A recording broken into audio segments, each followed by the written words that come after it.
books as well, but he's most famous for his children's books. And he wrote a very good autobiography as well, so he tells the story of his own life, which is really fun too. But I am now going to read one of the chapters called The Meeting from the Witches. Now that the manager had gone, I was not particularly alarmed. What better than to be imprisoned in a room full of these splendid ladies? If I ever got talking to them, I might even suggest that they come to do a bit of cruelty to children preventing at my school. We could certainly use them there. In they came, talking their heads off. They began milling around and choosing their seats, and there was a whole lot of stuff like, "Come on and sit next to me, Millie dear," and "Oh, hell, Beatrice, I haven't seen you since the last meeting. What an adorable dress you have on."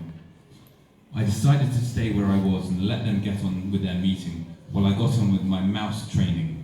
But I watched them for a while longer through the crack in the screen, waiting for them to settle down. How many were there? I guessed about 200. The back rows filled up at first. They all seemed to want to sit as far back from the platform as possible.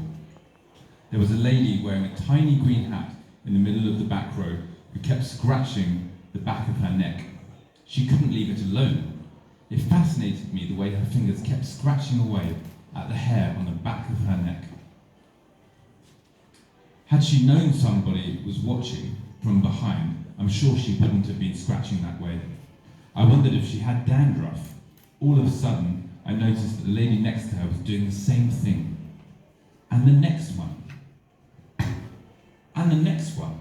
The whole lot of them were doing it, scratching the backs of their heads. They were all scratching away like mad at the hair.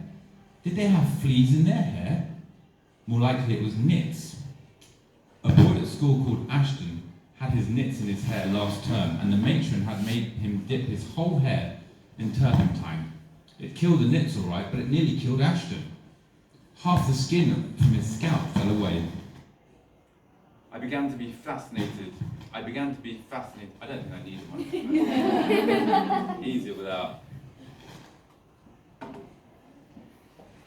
I began to be fascinated by these hair-scratching ladies. It is always funny when you catch someone doing something coarse and she thinks no one is looking. Nose-picking, for example, or scratching her bottom. Hair-scratching is very nearly as unattractive, especially if it goes on and on. I decided it had to be nits. Then the most astonishing thing happened. I saw one lady pushing her fingers up underneath her hair, and then her head, and then entire hair lifted upwards, all in one piece. And the hand slid underneath the hair and went on scratching. She was wearing a wig. She was also wearing gloves. I glanced swiftly around at the rest of the now seated audience. Every one of them was wearing gloves.